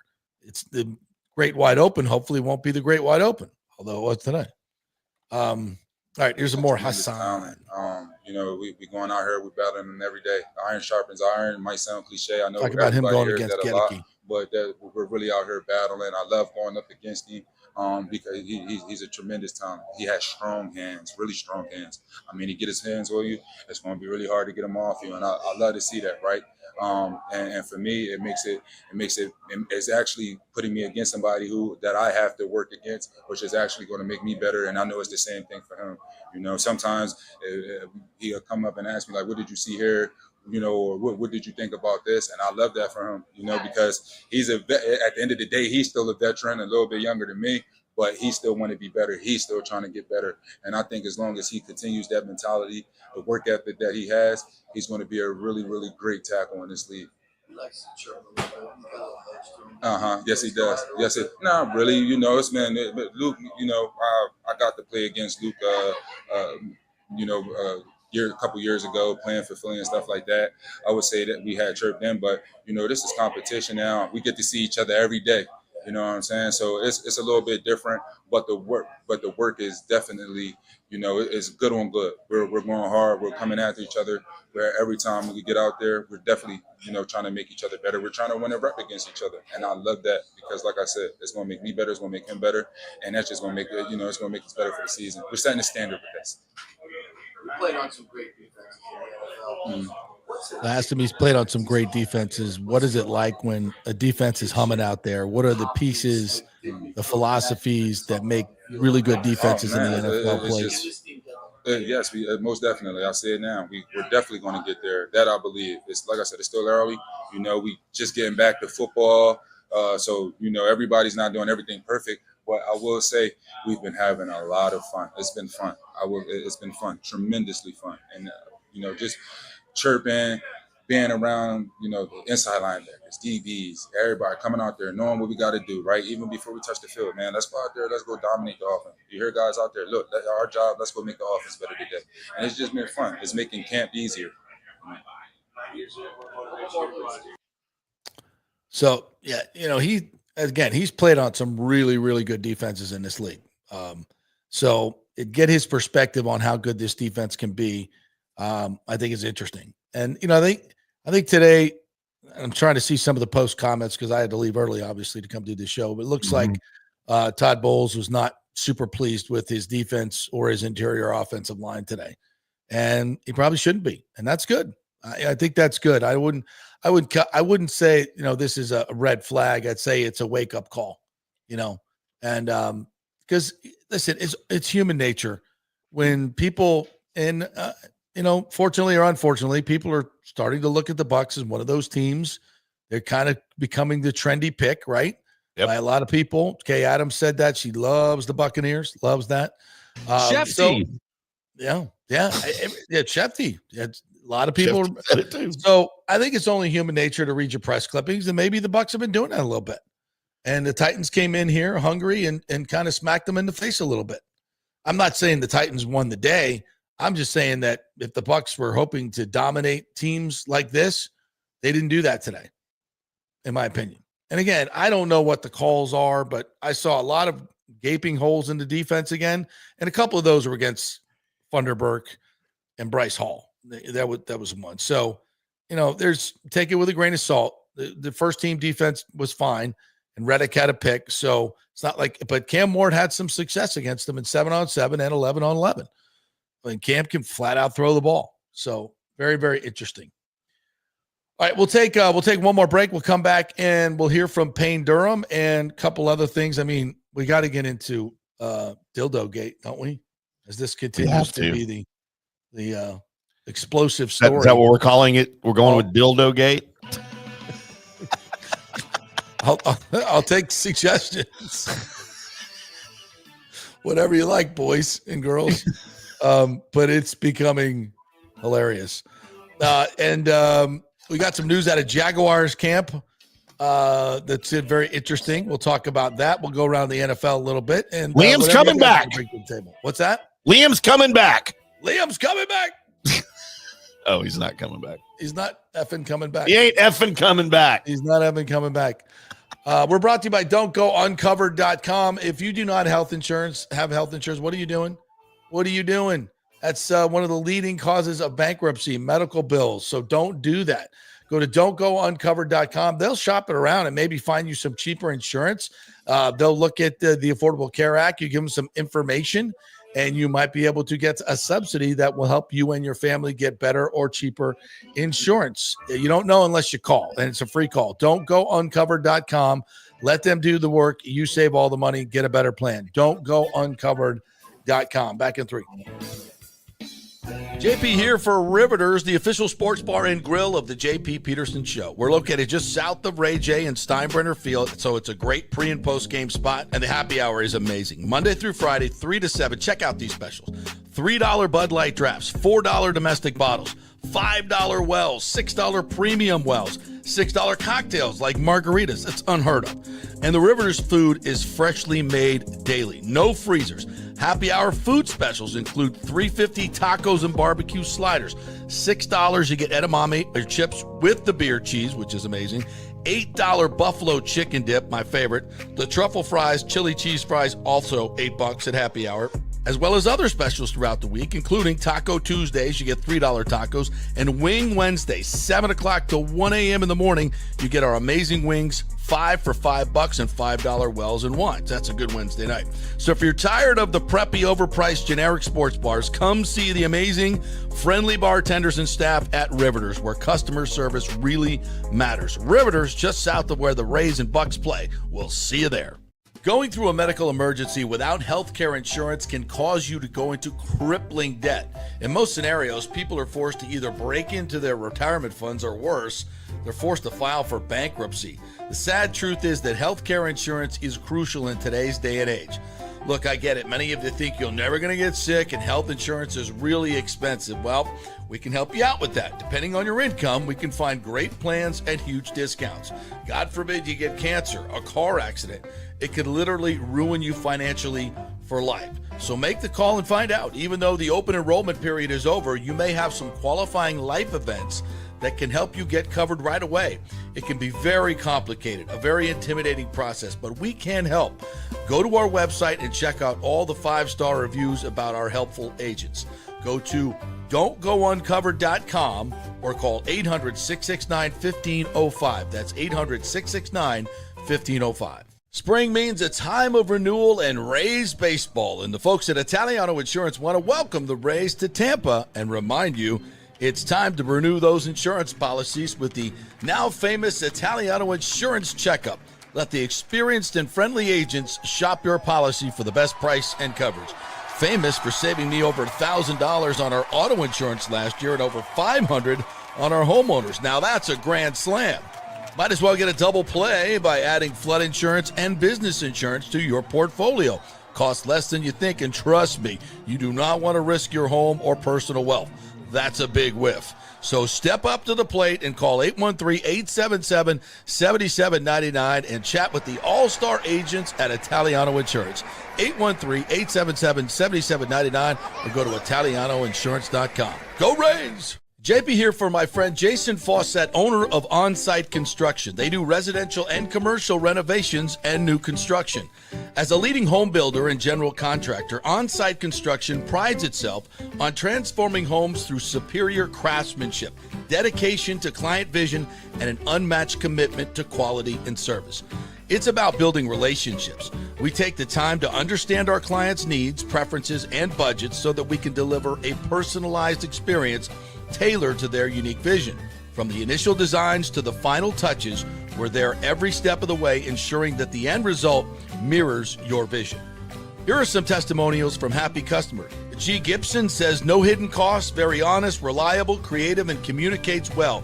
Reasonable and fair with their pricing, no hidden costs. C. Smith said, did not disappoint. I'm very happy with the work. This company really cares and will take care of it. So if you're just thinking about building or renovating, give us a call and let's see what's possible. 813-579-5789 or check out our website at onsiteconstructionfl.com. Are you having legal issues with a business partner or other legal business issues? The attorneys at Walters, Levine & DeGrave can help. Call 800-616-0384 for a free consultation. At Walters, Levine & DeGrave, we've redefined what a law firm can be with top-tier attorneys, personal service, and 26 years of success. From business law to civil litigation, we deliver smart, client-focused solutions. Walters, Levine & DeGrave recently won a $6.4 million jury verdict from a large real estate developer, and they can win for you too. Walters, Levine & DeGrave. Let's solve it together. Not attorney spokesman. For a free consultation, call 800-616-0384 or go to walterslevine.com. Offices Tampa, Sarasota. Let's go! Right now, back to the show on FanStream Sports. All right, welcome back to the JP Peterson Show, brought to you by the Jeeves Law Group, JEEVES Lawgroup.com. And OnSiteConstructionFL.com. Go to their website, see all their 5-star reviews, and get that free consultation. OnSiteConstructionFL.com. Jason Fawcett, the owner, will come out and visit with you personally and give you a little rundown on what they can do, maybe add on to your house or do some renovations. They do commercial, they do residential, and they do great work. OnSiteConstructionFL.com. Hey, JP, you want an early tease for tomorrow's show? Yes, I do. 1:30 Eastern tomorrow. Yes.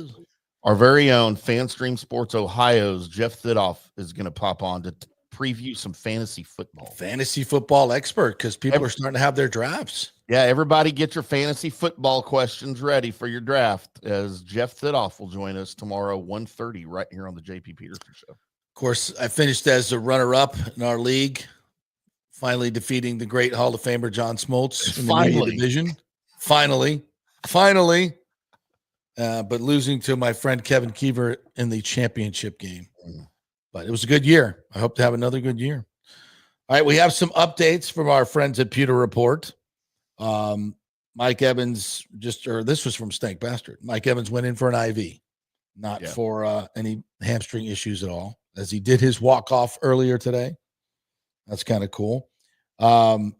Baker Mayfield said he loves playing football, so if he has to play in the preseason, that's cool. Bowles said that they might get a couple of series in the preseason. We don't know when for the first team offense for Baker. I might play 1 or 2 series. Probably not this week. You'll probably see a lot of Kyle Trask and Blazak or Balzac or whatever he is. Balzac. I knew you'd go there. I set that one up, didn't I? Cam Ward said he had a good day today. It was a chance to battle adversity and get much needed reps against the playoff team. Yeah, he looked really, really good. I'm a big Cam Ward fan. They've got a good quarterback there. I thought he might be a little too small for this league, but he moves around well and he finds windows to throw through. It's just such a quick release.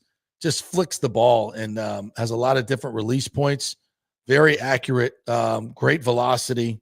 just a really, really natural thrower of the ball. That quick release is really going to serve him well when he sacked 78 times this season.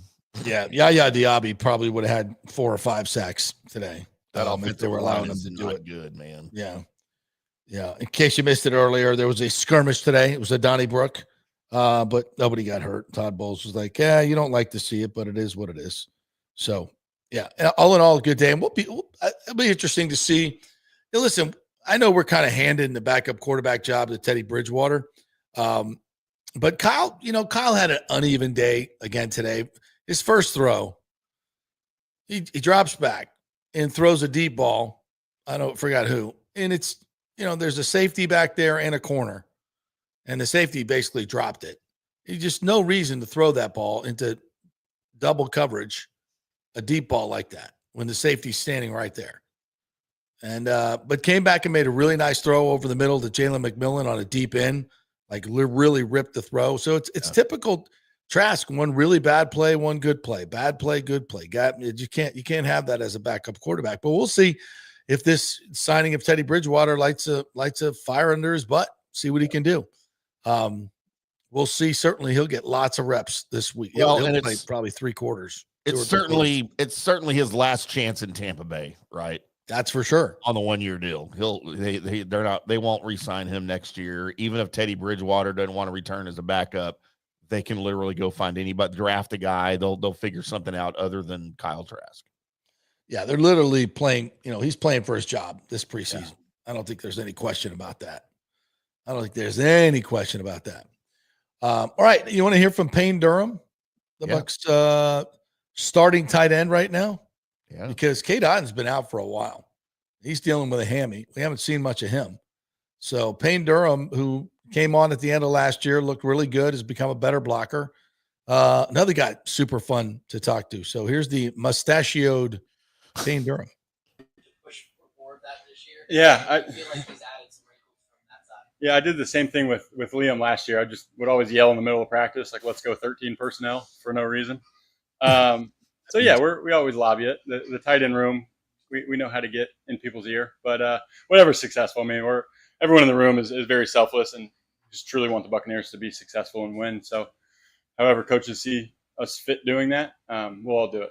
You wearing it with a badge of pride, being a human battering? For sure. Yeah. It's I enjoyed it a lot last year. Coming in motion, across the formation, just kind of throwing my face in there, and I think that's fun. The only time I can do that professionally and not go to jail for it now. So I'm trying to take advantage of it. Yet. I was just going to say, when you say stuff like that, I know that it certainly elevates our mood in our room here. But like as a teammate, how much of that do you find yourself being the mood elevator? Because especially on days like today, a mood elevator. You're still a few days away from the first preseason game. It's tiring. You're in the dog days of summer. How much do you kind of, take that role on your shoulders? Yeah, today was a warm one for sure. Knowing that we got Tennessee coming tomorrow, that adds excitement. We finally get hit, other people. But yeah, I'm not the rah yelling for no reason kind of guy, but I'll say something in the room or pick someone up and just kind of we got to get our stuff going. But there's so many guys on the team that are like that, and it's never a confrontation or an argument. It's always just people uplifting. That's what I love about this team and this culture, that we have a bunch of guys that truly care about each other on and off the field. So really cool to see. Jokes. Yeah. Those seem to really. Yeah, we joke around a bunch. That seems. So, yeah, he's the comic relief often. It's the mustache. It's the mustache. It's the mustache. Kind of like Luke. Luke had one too. Yeah, Cade's kind of he's kind of a more quiet guy. So I could see Payne being the joker in the tight end room. Yeah. All right, here's some more from the mustachioed one. Well, the obvious one, obviously. Levante is Hall of Famer. It goes with that saying. Dion can really run. He's fast. He's athletic. Talking about the linebackers covering him. Here, so he's seen a lot of ball, seen a lot of route patterns. These flies are destroying me. Take a shower. So and then Voss too. Voss is so athletic, can stop and go on a dime. And a lot of the young guys are playing really well too. Like Bully and Nick, they came in here and they're picking it up quick, and they're good players. Do you see a difference in the aggression level and skill level of the secondary when you're going live against these guys? They seem to be a lot more aggressive. Absolutely, yeah. The guys are flying around from safety to corner. I mean, we did a play yesterday where the corner stepped up and filled the run. And I was like, all right, these guys are coming now. So, yeah, it's cool to see. They're flying around. They're having fun from the young guys all the way up. I think they definitely took a huge step. Well, they may have taken a step back today. Although, listen, Jamel Dean made a couple of plays today, but he also got beat for a deep touchdown. Saw that. Zion had a pick, had a really nice pick, but also got beat for a touchdown. And then there was the gaping hole in the middle that gave up a big touchdown. So they got work to do. I think there's still the secondary, which I think it's going to be vastly improved. I wish they were better today. I don't know how else to say it. I just wish they were better. I was a little surprised that Cam was that good against them, but maybe he's really special. You know, it's interesting. There was a joint practice 3 or 4 years ago when the Dolphins came in, and Tua was just emerging. It was before he had his big year, and you could just see the confidence that he had, and he was just throwing dimes. It was very similar to what I saw today. So if they can keep Cam Ward upright, they got a shot to surprise some people, because what I saw today was a very confident quarterback that knows how to throw with anticipation and accuracy and velocity. Very, very good. All right, here's some more pain. Bring in the pain. Just short area stuff, getting open in a 5-yard box. What he's working on. Just really be able to create separation. I made some contested catches, but, you know, it's a lot easier when there's nobody on you. So just, you know, trying to work on my burst and in and out and quick speed changes, stuff like that. They call the battering ram play.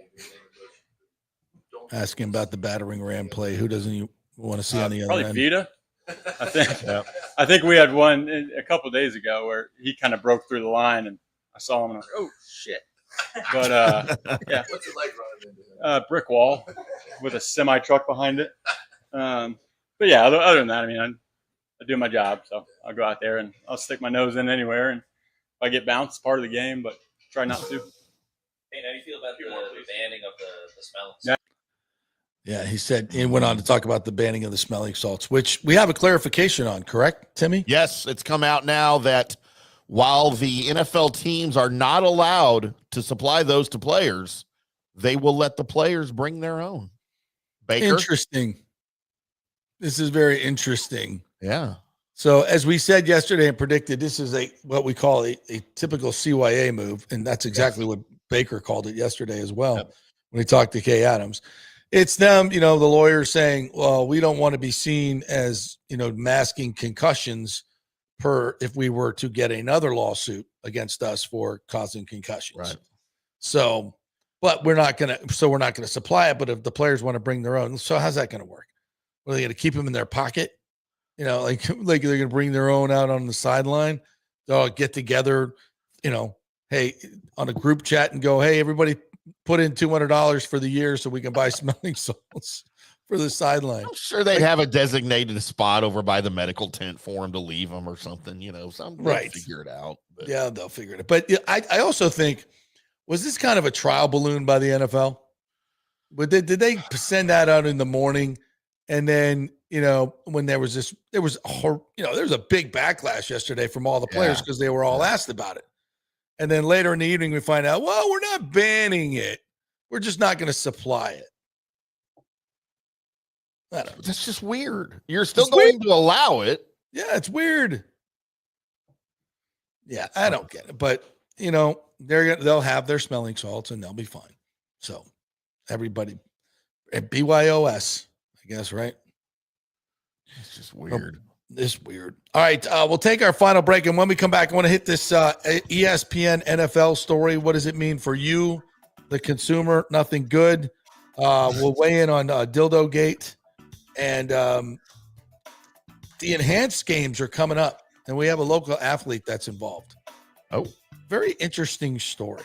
Very interesting. The enhanced games. Former swimming champion is going to be involved in the enhanced games. So I'll tell you about that. We are brought to you by Cafe Paradiso. Oh, man, I could go for some of that lasagna right now. A little bit of that veal marsala.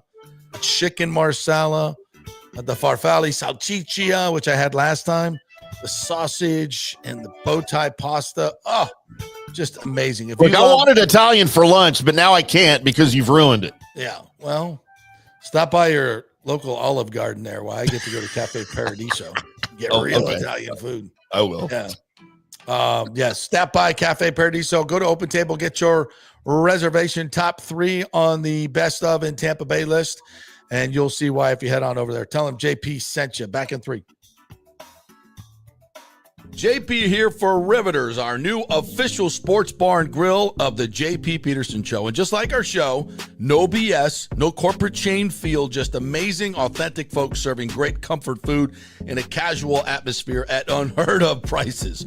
Riveters is located just south of Raymond James and Steinbrenner Field on Dale Mabry, walking distance to the park. So free parking, great place for pregame and postgame.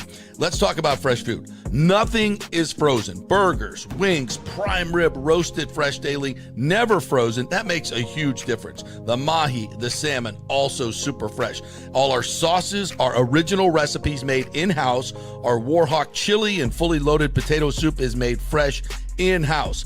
It's the best food anywhere, served by people who actually care. Riveters on Dale Mabry, just north of 275, just south of where the Bucs and Rays play. We'll see you there. Hey, JP here for the Gold and Diamond Source. And you know I'm always trying to find ways to save you money or make you money. Well, here's a great idea from Julie and Steve Weintraub at the Gold and Diamond Source. Gold is at an all-time high, so if you bring in your old jewelry, Steve and Julie will buy it off you and offer you the highest trade-in values of the year. It's the perfect time to upgrade what you're not wearing into something you'll never want to take off. So take advantage of that right now. The custom engagement rings to birthstones, tennis bracelets, diamond studs, whatever's on your wish list, the Gold and Diamond Source can make it happen. And did you know they also have the largest selection of any men's jewelry in the area? A great new section there. Check that out. They have free services like free settings, free cleanings, free appraisals, all that stuff right there at the Gold and Diamond Source. Family owned and trusted for over 40 years. Great folks over there. We love promoting these great local companies. None better than the Gold and Diamond Source. 3800 Ulmerton Road, always online at thegoldendiamondsource.com. Although it may seem tempting to go without health care insurance, the financial risk far outweighs the gain you may experience. For example, did you know if you simply broke your leg, it could cost you nearly $7,500?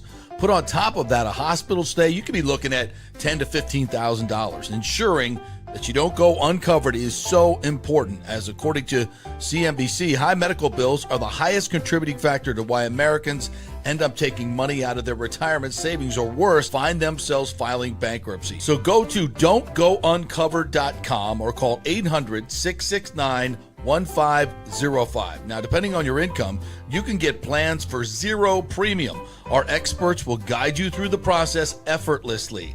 They will shop many plans and find the one that's right for you. I called and I have full health coverage through Florida Blue for zero monthly premium. It's a free call. So why go uncovered? It's a huge risk. Go to don'tgouncovered.com or call 800-669-1505. That's 800-669-1505. JP here for the Jeeves Law Group and my man, Scott Jeeves. If you're going to hire an attorney, do you want some guy looking for a quick settlement and a quick buck, or do you want an attorney with some chops? Scott is a board-certified civil trial lawyer and a certified circuit court mediator. Been practicing in the Tampa Bay area for over 30 years. He is a peer-reviewed AV preeminent-rated civil trial lawyer. They just don't hand out those classifications. He's been the lead class action counsel on many complex consumer protection cases and has handled hundreds of serious personal injury cases. He's dedicated his career to protecting injured victims and is committed to vigorously representing you. We're local, we're trusted, and we get results. Personal injury and personal attention. Call for a free case evaluation. That's 888-9-JEEVES. That's 888-9-JEEVES. The Jeeves Law Group. Are you looking for an honest AC and plumbing company? I mean, that's like trying to find a humble Saints fan, right? Well, try my friends at Third Generation AC and Plumbing Services. Been in business since 1995 here locally. And listen to what one of their customers said. Quote, the gentleman providing the service was exceptional, on time, knowledgeable, professional, and experienced. He was efficient, cleaned up behind himself, and did the work expeditiously. He not only repaired a sink, he repaired our toilet that was constantly running. We have used this company several times. They are awesome. Says it all, folks. Testimonials really say it all. Call 813-961-8024 for honest, fast service. 813-961-8024 or thirdgenerationplumbing.com. We also do AC. Let's go. Right now. Back to the show on FanStream Sports.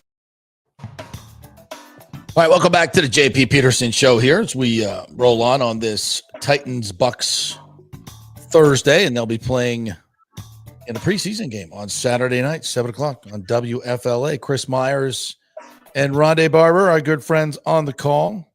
I used to do the sidelines with those guys. They're still doing it, and I'm not. Like, what the hell's going on? But my replacement, though, is the lovely and talented Aline Petuniak. If I'm getting that correct, from Channel 8. I'm probably screwing up her last name. But she's been out there at all the training camp practices, working her butt off, sweating out there like the rest of us. Lovely young lady, very, very nice to chat with, does a great job over at Channel 8. And she's working her butt off out there, learning the game of football, talking to everybody, talking to all the players. So she's taking over for Dan Lucas, who took over for me on the Channel 8 sidelines, and they'll be doing the game on Saturday night. So look forward to that. And you won't be looking forward to seeing Mike Evans or Baker Mayfield, or not many starters will play, I would think. But who's is Teddy starting? I guess Teddy's starting, isn't he? No, Trask will start. Teddy, I don't think he's going to be up to speed to play Saturday night. He might get a few series, but I would doubt it. I think you're going to see lots of Trask and Blazak. Really want to see Teddy.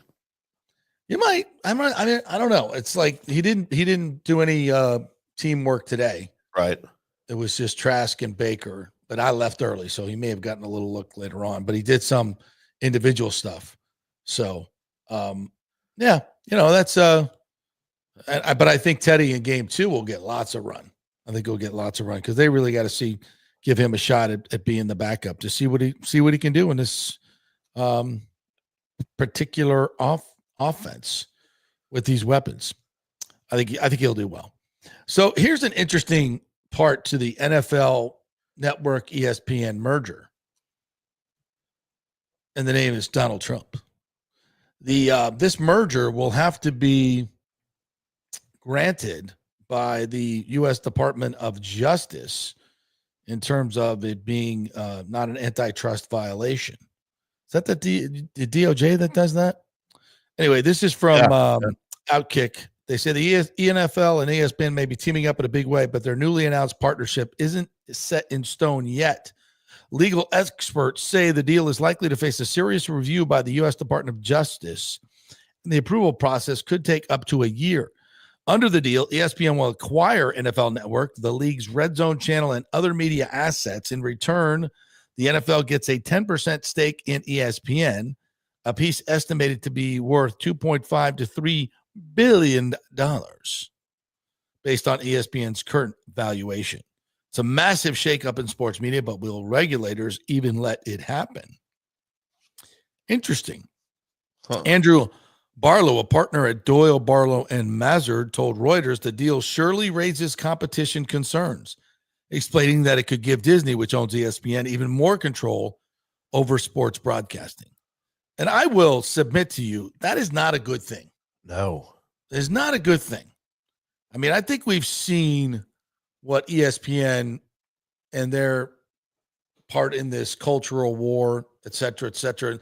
And sports has always been a big part of that. And it's a great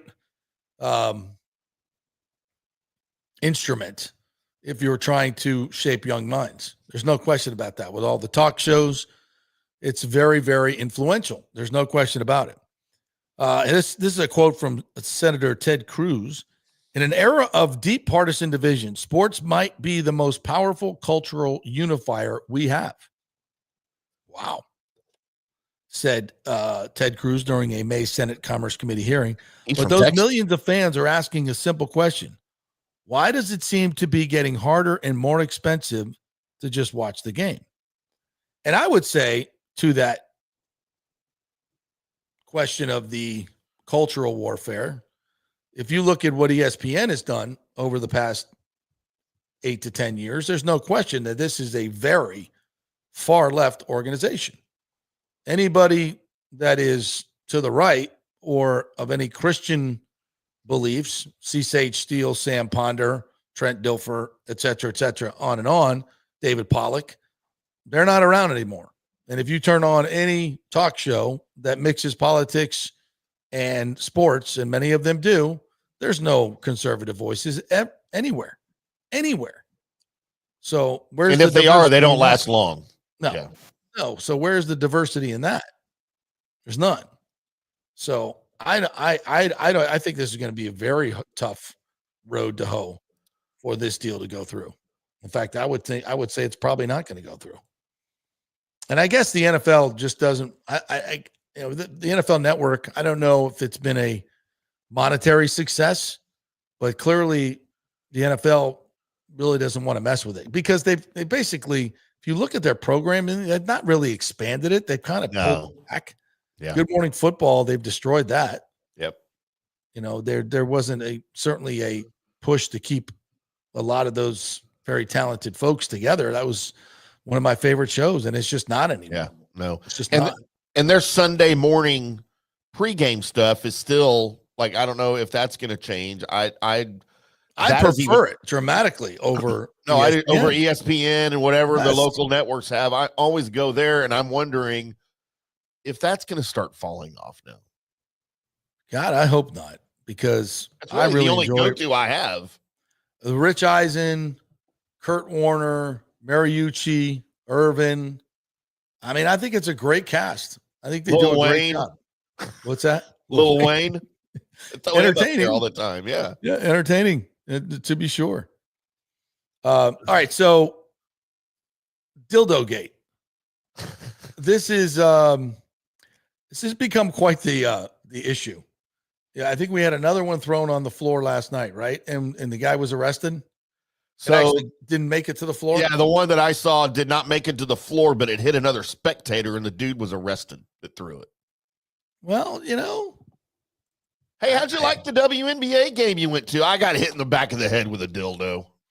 It was funny at first, but all right, that's enough. We get it.